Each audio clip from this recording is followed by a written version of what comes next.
നമുക്കിനി running stitch ചെയ്യാൻ നോക്കിയാലോ. റണ്ണിങ് സ്റ്റിച്ച് ചെയ്യാൻ നമ്മളിതിങ്ങനെ സ്ട്രൈറ്റ് ലൈൻ ചെയ്യണം. കാണാവോ? സ്കെയിൽ വെച്ചത് ഇതുപോലെ ഇങ്ങനെ ലൈൻസ് വരയ്ക്കണം കേട്ടോ. അത് ഒരു ലൈനിൽ നമുക്ക് റണ്ണിങ് സ്റ്റിച്ച് ചെയ്യാം, അടുത്ത ലൈനിൽ നമുക്ക് അടുത്ത സ്റ്റിച്ച് ചെയ്യാം കേട്ടോ. അപ്പോൾ ഞാൻ നൂല് കോർത്തത് മനസ്സിലായില്ലേ? സൂചി നൂലും കോർത്തിട്ട് നമ്മൾ ഒരറ്റത്ത് കെട്ടിട്ട് കൊടുത്തു. കണ്ട കണ്ട ത്രെഡിൻ്റെ രണ്ടെണ്ണമാണ് നമ്മളെടുത്ത് കോർത്തിരിക്കുന്നത്. എന്നിട്ട് ഒരറ്റത്ത് നമ്മൾ ലോക്ക് ഇട്ട് കൊടുത്തു. ഇത്രയും ലെങ്ത്തിൽ കണ്ടോ, രണ്ടാമത്തെ ആ നൂലിൻ്റെ ഒരറ്റം ഭാഗം കിടക്കുന്നുണ്ടോ? കണ്ടോ, ഇത്രയും സ്പേസിൽ ഇങ്ങനെ ഇട്ടേക്കാം കേട്ടോ. നമ്മളിങ്ങനെ കുറക്കാം.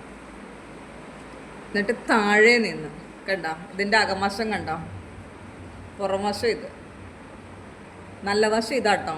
ഇപ്പം നമ്മൾ തട്ടിയൊക്കെ വേണ്ട സൗണ്ട് കേൾക്കുന്നത്. ഇതുപോലെ നിൽക്കാൻ പാകത്തിന് ടൈറ്റ് ചെയ്ത് വച്ചതിന് ശേഷം വേണം നമ്മൾ സ്റ്റിച്ച് ചെയ്യാനായിട്ട്. അത് ഈ അകവശത്തുനിന്ന്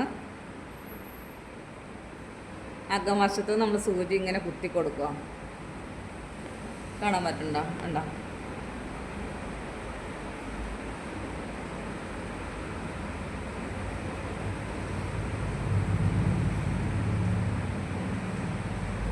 നമുക്ക് ലോക്ക് അവിടെ വന്നു. എന്നിട്ട്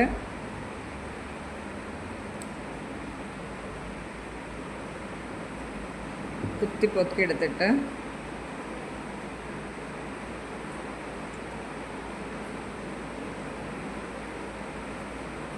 ഒരു നൂലിൽ നിന്ന് ഇങ്ങനെ ലെങ്ത്ത് കൂട്ടിയും കുറച്ച് വിടണം കേട്ടോ. എന്നിട്ട് ഓരോ അളവിൽ കാണാൻ പറ്റണ്ടോ? ഫ്രെയിം ഇങ്ങനെ പിടിച്ചിട്ട് ഈ സ്പേസ് ഒരുപോലെ ആയിരിക്കണം. എടുക്കുന്നുണ്ടോ? അങ്ങനെ കുത്തിയെടുക്കണം ഓരോ അളവിൽ.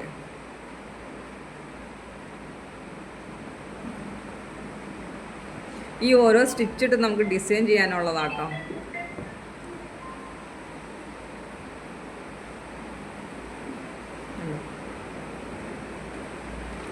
ഒരു സ്റ്റിച്ച് വന്നു. ഇനി അതുപോലെ തന്നെ രണ്ടാമത്തെ സ്റ്റിച്ച് ഇടാനായിട്ട്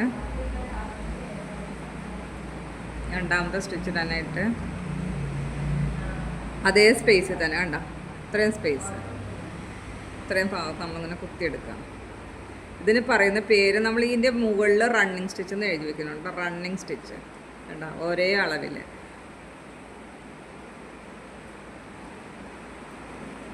റണ്ണിങ് സ്റ്റിച്ച് ഇട്ടെടുക്കാം.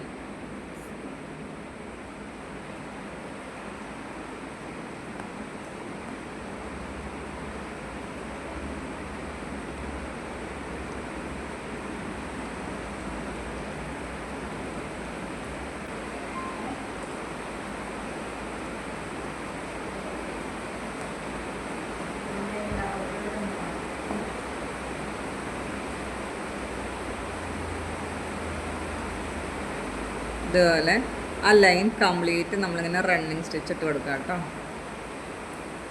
ഇത് ശരിയായില്ലെങ്കിൽ നമ്മൾ രണ്ടാമത്തെ ലൈൻ വരച്ചിട്ട് ഈക്വലാക്കി ചെയ്യണം കേട്ടോ. ആ ഓരോ പോയിൻറ്റും വീതി, അതിൻ്റെ നീളമില്ലേ, പോകുന്ന നീളം എല്ലാം കറക്റ്റായിരിക്കണം കേട്ടോ. ഇത് ക്ലിയർ ആയില്ലെങ്കിൽ നമ്മൾ രണ്ടാമത് ഒരു ലൈനോടെ വരച്ചിട്ട് ആ ലൈനിൽ നമ്മൾ എന്ത് ചെയ്യുക, റണ്ണിങ് സ്റ്റിച്ച് ഇട്ട് കൊടുക്കുക. അപ്പോൾ മൂന്നെണ്ണം ചെയ്യുമ്പോൾ നമ്മൾ കറക്റ്റായിട്ട് കിട്ടിക്കോളൂ കേട്ടോ. ഒരേ അളവിൽ വന്നാലാണ് നമുക്ക് സ്റ്റിച്ച് ഓക്കെ ആവുള്ളൂ കേട്ടോ. കറക്റ്റ് ഓരോ അളവിൽ തന്നെ വന്ന് നിൽക്കണം.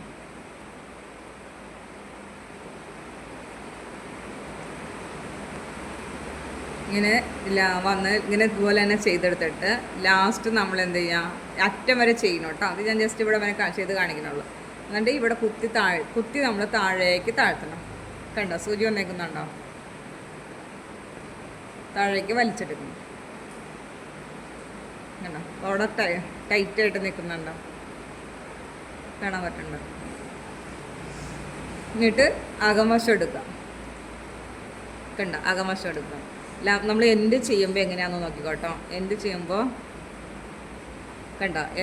നമ്മൾ ആ പോയിന്റിൽ ജസ്റ്റ് ഒന്നിങ്ങനെ കുത്തിയെടുത്തിട്ട് ഇങ്ങനെ കുത്തി വയ്ക്കാം. എന്നിട്ട് ഈ നൂലിന് നമ്മൾ ആ സൂചിയിൽ ഒന്ന് 2 വട്ടം അങ്ങ് ചുറ്റിക്കോട്ടെ. അപ്പോൾ നന്നായിട്ട് ലോക്കായിട്ട് നിന്നോളൂ. ഇതുണ്ടോ, നമ്മൾ ലോക്ക് ഇടുന്നതാട്ടോ. സൂചിയിൽ 2 പ്രാവശ്യം നമ്മളൊന്ന് കുത്തിയിട്ട് മുഴുതി കെട്ടുകൂടാൻ ശ്രദ്ധിക്കണേ. കണ്ടോ, നന്നായിട്ട് ലോക്കായി. എന്നിട്ട് നമ്മുടെ കട്ടർ വെച്ചൊന്ന് കട്ട് ചെയ്തിട്ട് റണ്ണിങ് സ്റ്റിച്ചൊക്കെ ആയോ? ഇതുപോലെ ചെയ്തു തന്നെ കേട്ടോ. ഓരോ അളവിൽ ചെയ്യണം. ഒരളവിൽ ചെയ്തിട്ട് ക്ലിയർ ആയില്ലെങ്കിൽ 2-3 ലൈനെങ്കിലും വരച്ചിട്ട് ചെയ്ത് ക്ലിയർ ആക്കി എടുക്കണം കേട്ടോ.